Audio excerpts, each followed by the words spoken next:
Hello everybody, I just wanted to go over some basics with you on MetaTrader 4. I have my market watch open and I'm going to go ahead and drag EUR USD. Now we have a chart, a bar chart, which we can change to either a candlestick or a line. The traditional way of looking at charts is with candlesticks. You're going to notice that you have two different colors, black and white.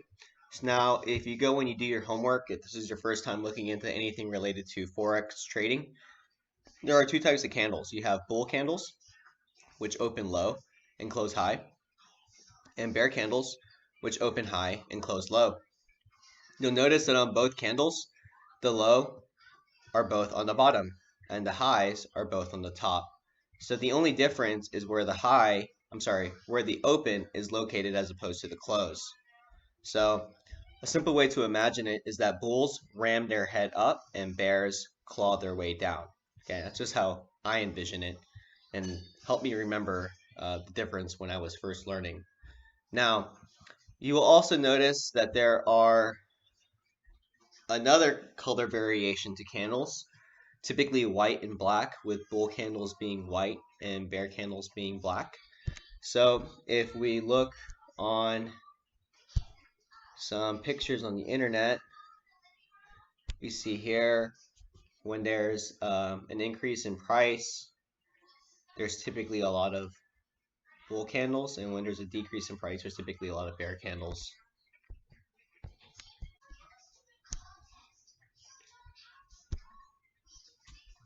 Here we can see a rally in price. White candle, bull, bull, bull, two bears, three bulls, one bear, two bulls, okay? And then when there's a drop in price, we see predominantly bear candles. So now that we understand that, let's go ahead and look on our MetaTrader 4 platform. So we just learned that when the price goes up, you'll see predominantly white candles. But if you see here, by default, the candles that are supposed to be bulls, that are supposed to be white, are actually black. And when we see a drop in price, there should be predominantly black candles to represent the bears. So I don't know why this is set by default, but it is something that you should be aware of. I guess it really doesn't matter so long as you understand where the price is going to go in the future. But just for the sake of keeping it uniform to all of the research that you would be doing online, it's a relatively simple fix.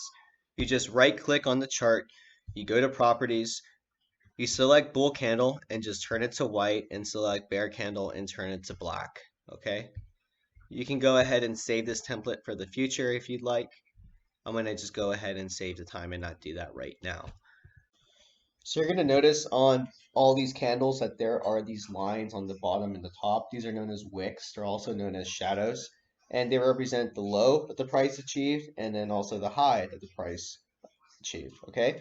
So as we remember from our previous picture about candles, the low on both of them are always on the bottom and the highs are always on the top. The only difference is where the open and the close is. So what you should remember is that the bottom wicks are always buyer's pressure, because buyers are always usually trying to buy low, and sellers are always going to be pressuring the price from the top. So the top wicks are always seller pressure. Let's go ahead and find a pretty good example. You see here, we see all these wicks on the top of the candles pushing the price down, right? When you see these big wicks, it's an indication of a potential reversal in price. So we see here, we see some bottom bullish pressure pushing the price up before we have a pretty big bull candle. Okay, so just remember that the bottom wicks are always going to be buyer's pressure and the top wicks are always going to be seller's pressure. Okay. Another thing you should know is that you have the ability to change time frames. You have M1, M5, 15, 30, H1, H4, D, weekly, and month. That's right. It's representing the time that each candle represents. So if I am on the 30-minute chart, every candle represents 30 minutes. So for example, on this candle, actually, let's talk about this candle right here. The price opened here at the open, right? And then it closed here 30 minutes later. This was the low that the price achieved, and this was the high that the price achieved, okay? If you're on the daily, every candle represents one day. So here, you're looking at the number of candles between August 27th and today, January 3rd, okay? So if I'm looking at the past 3 candles, I am looking at the past 3 days change in price, okay? So you have what are known as indicators, and there are 4 categories of indicators that are installed by default with your MetaTrader 4 platform. You have trend, oscillators, volume, and a Bill Williams section. Some basics that you can use. I'm just going to go over one from trend and one for oscillators for this video. One of the most basic ones that you should know is a moving average. You have a period, which is telling the indicator how many candles it's going to be using for its calculation. So the lower it is, the less candles it would be using to find the average of that price. And the higher it is, the more candles it would be using to find the average of that price. You can apply it to different parts of the candle. Close is default. I always personally like to set things to open so that they don't move on me. So let's just go ahead. Let's just keep it on default for now. I'm going to go ahead and make it thicker for you guys. It's that thickness right here. As far as this grid that you see in the background, you can do Control G to make it go away. So this is set to a period of 14, which means that every 14 candles are being used to find the average of that point, and then it displays that point as a red line onto your chart. So you'll notice if we actually lower the number of candles to find the average to, let's say, 3, it would respond quicker, it would be tighter on the price, and if we were to increase the number to, let's say, 50, it would be slower because it would be using more candles to calculate its price.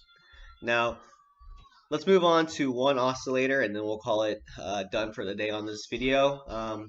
One that's I'm pretty fond of is the stochastic, tomato, but it's a stochastic oscillator. And the typical way to use this is when the lines of the stochastic pass below 20, it is considered as oversold. So you're looking to buy. So here we have an oversold condition. We could have bought around this point, right? Made a quick 20 pips. Here's another oversold condition. We could have bought, right? Now see, here are some false signals. It says to buy within this section, but you can see it was a heavy downtrend, and you would have actually really only experienced losers for those signals. So indicators are not perfect. They're only meant to complement your own technical analysis, so just be wary of that. I hope you learned a lot from this video, and I wish you the best of luck.